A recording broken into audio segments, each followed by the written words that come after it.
शिवजी, शुकदेव जी, सनकादि ऋषि और नारद जी सभी नाम के प्रभाव से अमर और आनंदित हैं। ध्रुव ने हरि नाम जपकर अतल स्थान पाया। हनुमान जी ने राम को अपने वश में कर लिया।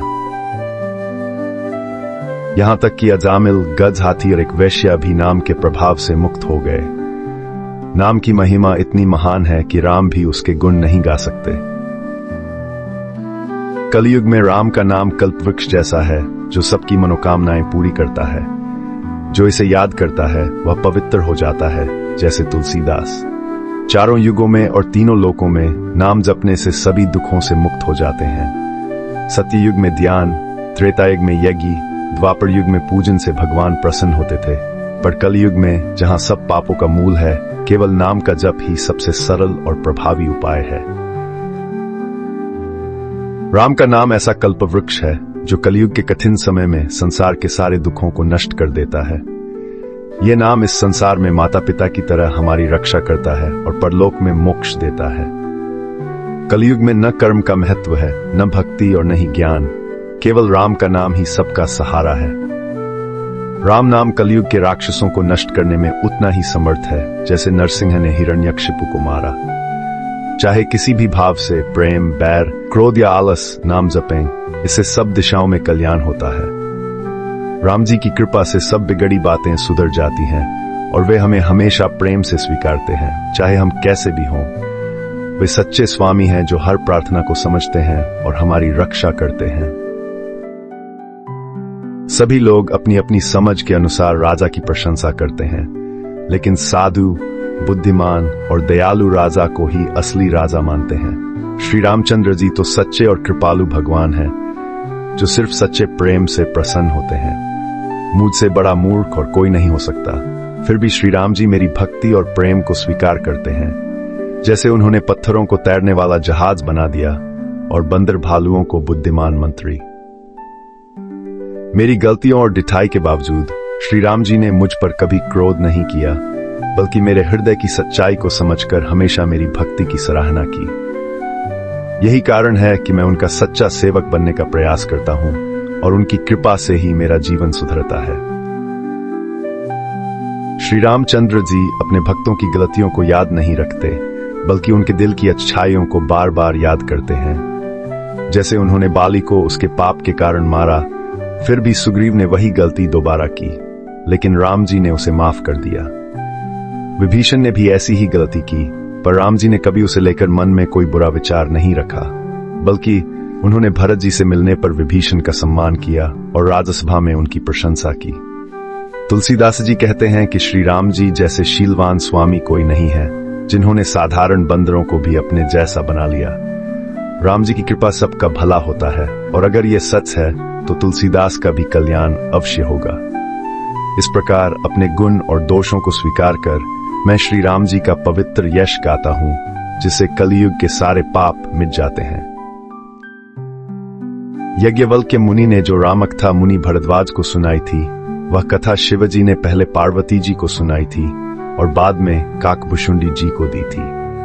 काकभुशुंडी जी से यज्ञवल्क्य मुनि ने यह कथा प्राप्त की और फिर भरद्वाज मुनि को सुनाई। ये सभी ज्ञानी और भक्त लोग राम की लीलाओं को समझते थे। मैंने भी अपने गुरु से यह कथा सुनी थी, लेकिन बचपन के कारण तब मैं इसे पूरी तरह समझ नहीं पाया। अब मैं इसे सरल भाषा में कहने जा रहा हूं, जिससे मेरे मन को संतोष मिले। मैं अपनी बुद्धि और विवेक के अनुसार भगवान की प्रेरणा से इस राम कथा को कहता हूं, जो संसार रूपी नदी को पार करने के लिए एक नाव की तरह है। यह कथा विद्वानों को शांति देती है, सबको प्रसन्न करती है और कलयुग के पापों का नाश करती है। राम कथा कलयुग के पाप रूपी सांप के लिए मोरनी जैसी है और ज्ञान रूपी अग्नि को प्रकट करने वाली है। यह सबकी इच्छाओं को पूर्ण करने वाली कामधेनु, सज्जनों के लिए जीवनदायिनी औषधि और जन्म मरण के भय को दूर करने वाली है। यह कथा असुरों का नाश करने वाली और साधुओं के लिए हितकारी है। यह यमदूतों को पराजित करने वाली, श्री राम को अत्यंत प्रिय और तुलसीदास के लिए उनकी माता हुलसी के समान है। ये शिव जी को नर्मदा जैसी प्रिय, सभी सुख संपत्ति और सिद्धियों की स्रोत है और श्री राम की भक्ति और प्रेम की परम सीमा है।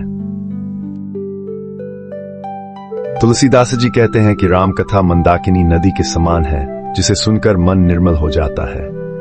ये संतों की बुद्धि का श्रृंगार और श्री राम के गुणों से जगत का कल्याण करती है। राम कथा ज्ञान, वैरागी और योग के लिए गुरु समान है और संसार के रोगों को मिटाने के लिए वैद्य के समान है। ये श्री राम जी के प्रेम का स्रोत है और धर्म और नियमों की जड़ है। राम कथा पाप, दुख और शोक का नाश करती है, मनुष्य के जीवन और परलोक का कल्याण करती है और भक्तों के लिए संजीवनी के समान है। ये ज्ञान का प्रकाश फैलाने वाली है, इच्छाओं को पूरा करने वाली है और भक्तों के जीवन का धन है। तुलसीदास जी कहते हैं कि श्री राम के गुण संसार के सारे कष्टों को नष्ट करने वाले हैं, जैसे आग ईंधन को जलाती है। राम कथा सभी के लिए सुखद है, विशेषकर सज्जनों के लिए अत्यंत लाभकारी है। ये कथा श्री शिवजी ने माता पार्वती जी के प्रश्नों के उत्तर में सुनाई थी और अब मैं उसी को विस्तार से विचित्र ढंग से वर्णन करूंगा। इस कथा को सुनकर आश्चर्य नहीं करना चाहिए, क्योंकि राम कथा अनंत है और इसके अनेक रूप और अवतार हैं। इसे श्रद्धा और प्रेम से सुनना चाहिए, क्योंकि रामायण की ऐसी अनेक कथाएं हैं जो संसार के हर दुख का समाधान करती हैं। तुलसीदास जी कहते हैं कि श्री राम अनंत है, उनके गुण भी अनंत हैं और उनकी कथाएं भी अनंत विस्तार वाली हैं। इसलिए जिनके मन में निर्मल विचार है, वे इस कथा को सुनकर आश्चर्य नहीं मानेंगे।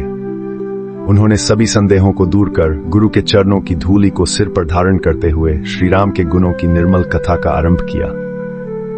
इस कथा का आरंभ संवत 1631 में चैत्र मास की नवमी तिथि मंगलवार को हुआ, जिस दिन श्री राम का जन्म हुआ था।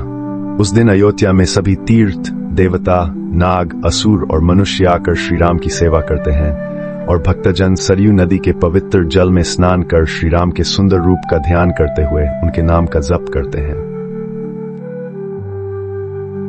तुलसीदास जी कहते हैं कि अयोध्यापुरी श्री राम का परम धाम है, जो संसार के सभी लोकों में प्रसिद्ध और पवित्र है। यहां शरीर छोड़ने वाले जीव फिर संसार के चक्र में नहीं आते।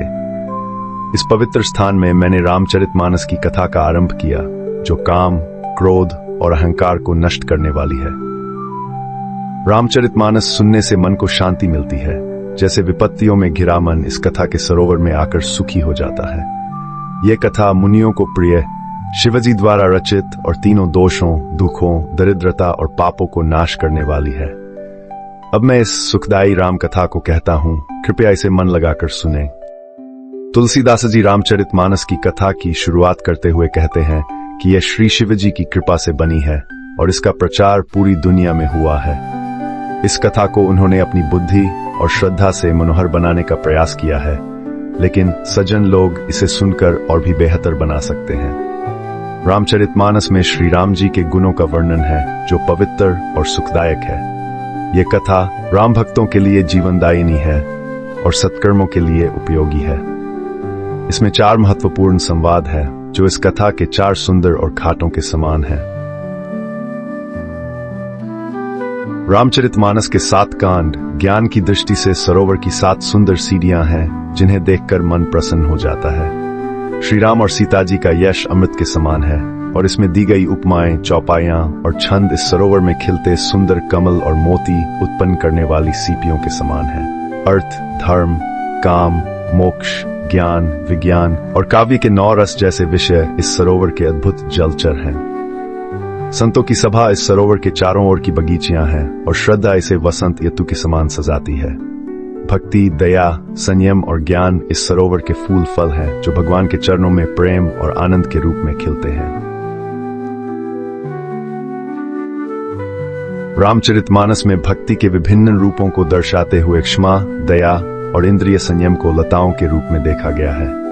मन का नियंत्रण, यम जैसे अहिंसा, सत्य और नियम जैसे शौच, संतोष इसके फूल हैं, जबकि ज्ञान इसका फल है। श्रीहरि के चरणों में प्रेम इस फल का रस है। इस ग्रंथ की कथाओं में रंग बिरंगे पक्षियों की तरह विविधता है। इसे प्रेम और ध्यान से गाने वाले ही इसके सच्चे रक्षक हैं और आदर से सुनने वाले देवताओं के समान पूजनीय हैं। मगर दुष्ट और विषयों में डूबे लोग, जो जीवन की कठिनाइयों और बुरी संगत के कारण इस मानस सरोवर तक नहीं पहुंच पाते, वे इसके लाभ से वंचित रहते हैं।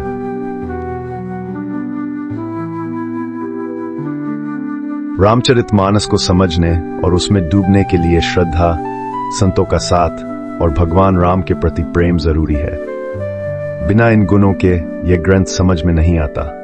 मोह, अहंकार और कुतर्क जैसे चीजें इस ज्ञान के मार्ग में बाधाएं बन जाती हैं। अगर कोई बिना श्रद्धा के इसे समझने की कोशिश करता भी है तो उसे असफलता ही मिलती है और वह इसका दोष मानकर लौट आता है। लेकिन जिन पर श्री राम जी की कृपा होती है वे इस सरोवर में डूबकर त्रिविध दुखों से बचते हैं और सच्चे आनंद का अनुभव करते हैं।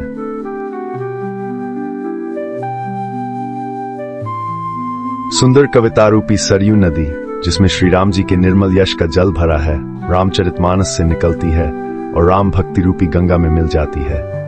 ये नदी कलयुग के पापों को जड़ से मिटा देती है। इसके दो किनारे लोक और वेद की शिक्षाओं से बने हैं और संतों की सभा अयोध्या इसके तट पर स्थित है। श्री राम और लक्ष्मण के युद्ध की कीर्ति इस नदी में पवित्र सोन नदी की तरह मिलती है और भक्ति, शांति और वैराग्य के साथ ये तीनों तापों को दूर करने वाले राम स्वरूप रूपी समुद्र की ओर बहती है। इसके बीच बीच में जो कथाएं आती हैं वे नदी के किनारे के सुंदर वन और बाग की तरह हैं, जो सुनने वालों के मन को पवित्र करती हैं।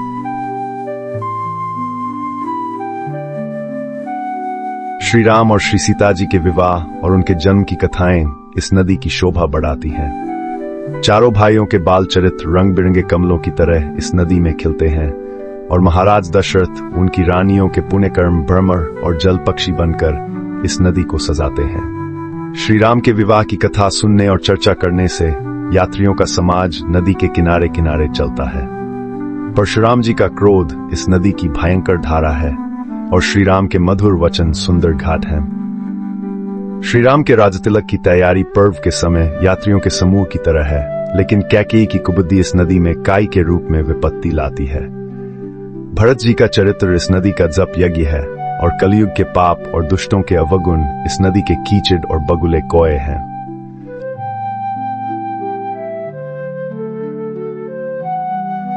ये कीर्ति रूपी नदी 6 ऋतुओं में सुंदर और पवित्र है।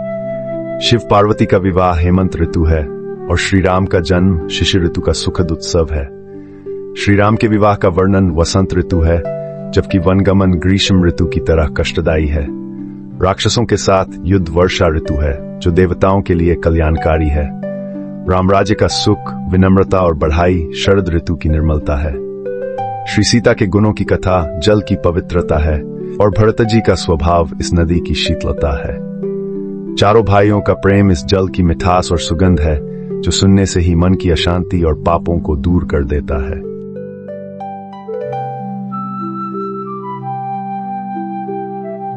यह राम नाम रूपी जल काम, क्रोध, अहंकार और मोह को मिटाने वाला है और निर्मल ज्ञान और वैरागी को बढ़ाने वाला है। जो इस जल से मन को नहीं धोते वे कलयुग में ठगे जाते हैं, जैसे प्यासा हिरण मृग तृष्णा के पीछे भटकता है और जल न मिलने पर दुखी होता है। इसलिए अपनी बुद्धि को इस जल में डुबोकर भगवान शिव और पार्वती का स्मरण कर तुलसीदास जी इस कथा का वर्णन करते हैं। भरद्वाज मुनि, जो प्रयाग में रहते हैं और राम जी के चरणों में अत्यंत प्रेम रखते हैं, उनकी कथा का यह सुंदर संवाद है। माघ महीने में जब सूर्य मकर राशि में प्रवेश करता है, तब सभी देवता, दैत्य, किन्नर और मनुष्य त्रिवेणी में स्नान करते हैं और भगवान के गुणों का गान करते हैं।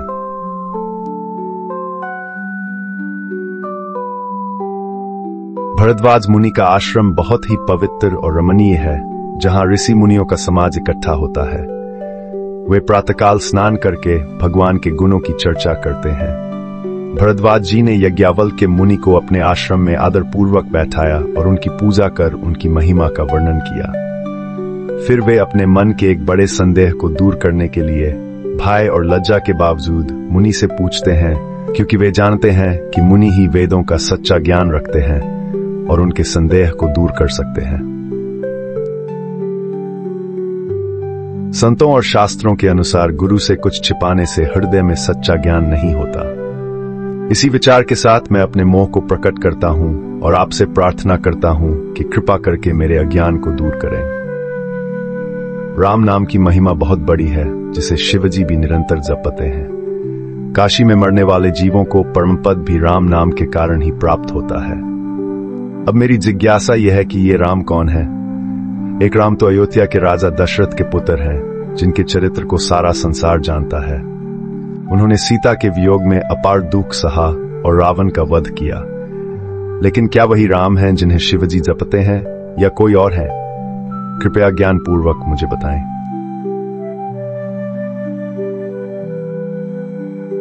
भरद्वाज मुनि ने यज्ञवल्क्य से अपने भारी भ्रम को मिटाने के लिए राम कथा विस्तार से सुनाने की प्रार्थना की। यज्ञवल्क्य ने मुस्कुराकर कहा कि तुम राम के भक्त हो और उनकी महिमा को जानते हो, फिर भी तुमने ऐसे प्रश्न किए जैसे अनजान हो। उन्होंने समझाया कि राम कथा अज्ञान रूपी महिषासुर को नष्ट करने वाली कालिका के समान है और इसे सुनकर संतजन आनंदित होते हैं, जैसे चकोर चंद्रमा की किरणों को पान करते हैं। फिर यज्ञवल्क्य ने पार्वती के एक संदेह और महादेव के संवाद का वर्णन करना शुरू किया, जिसमें महादेव जी ने राम कथा का महत्व समझाया। इस प्रसंग का वर्णन करते हुए उन्होंने बताया कि त्रेतायुग में एक बार शिवजी अपनी पत्नी सती के साथ अगस्त्य ऋषि के पास गए थे, जहां ऋषि ने उन्हें जगत के ईश्वर के रूप में पूजा।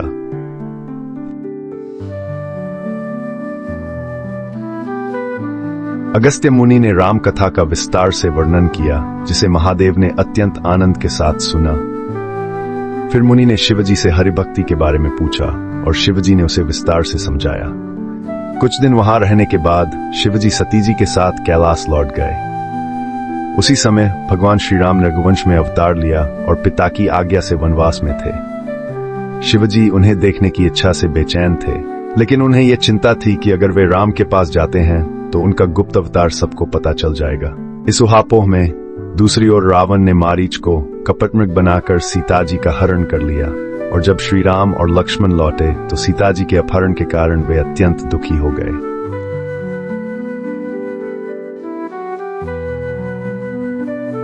रावण ने छल से सीता का अपहरण कर लिया, लेकिन उसे श्री राम के असली प्रभाव का पता नहीं था। जब श्री राम और लक्ष्मण मृग का वध करके वापस आए और सीता को आश्रम में न पाया तो उनके नेत्रों में आंसू भर आए।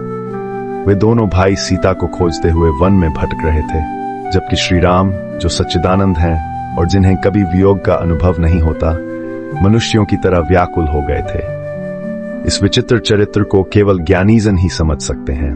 उसी समय शिवजी ने श्री राम को देखा और उनके हृदय में अत्यंत आनंद उत्पन्न हुआ, लेकिन अवसर उचित न जानकर वे परिचय नहीं करा पाए। शिवजी ने सती जी के साथ आगे बढ़ते हुए श्री राम की शोभा का आनंद लिया, लेकिन सती जी के मन में संदेह उत्पन्न हो गया कि श्री शंकर, जिन्हें सभी पूजते हैं, एक राजकुमार को सच्चिदानंद परमधाम कहकर प्रणाम क्यों कर रहे हैं। जो ब्रह्म सर्वव्यापक, अजन्मा, अकल, अभेद और इच्छा रहित है, जिसे वेद भी नहीं जान सकते, क्या वह देह धारण कर सकता है? यह सोचकर सती जी के मन में संदेह हुआ। लेकिन शिवजी, जो सर्वज्ञ और अंतर्यामी हैं, जानते थे कि श्री राम ही वह व्यापक ब्रह्म है जो भक्तों के कल्याण के लिए मनुष्य रूप में अवतरित हुए हैं। उन्होंने सती जी को समझाते हुए कहा कि श्री राम, जिनकी भक्ति अगस्त्य ऋषि ने की और जिन्हें योगी, मुनि और सिद्धजन अपने निर्मल मन से ध्यान करते हैं, वही सर्वव्यापक ब्रह्म है जो अपने भक्तों के हित के लिए रघुकुल में अवतरित हुए हैं।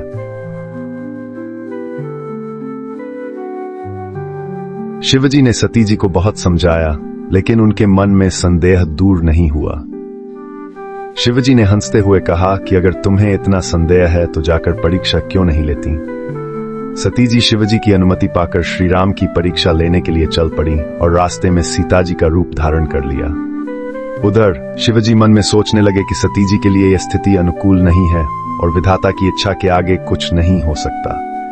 सती जी ने सीता का रूप धरकर उस मार्ग पर प्रकट हुई जहां श्री राम आ रहे थे। श्री राम के प्रभाव को जानने वाले लक्ष्मण जी सती जी के इस रूप को देखकर चकित हो गए और कुछ कह नहीं पाए।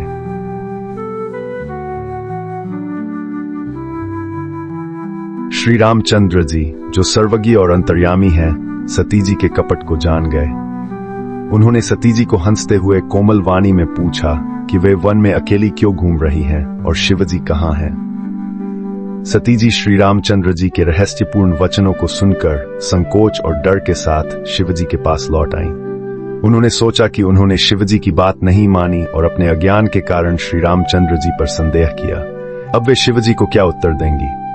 श्री रामचंद्र जी ने सती जी के दुख को समझकर अपना प्रभाव प्रकट किया और सती जी को दिखाया कि वे सीता जी और लक्ष्मण जी के साथ आगे बढ़ रहे हैं। इससे सती जी का भ्रम दूर हो गया और वे शिव जी के पास लौट आईं।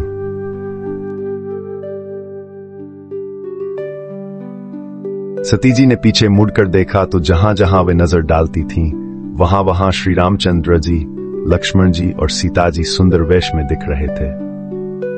उन्होंने हर जगह शिव, ब्रह्मा, विष्णु और अन्य देवताओं को श्री रामचंद्र जी की चरण वंदना और सेवा करते देखा।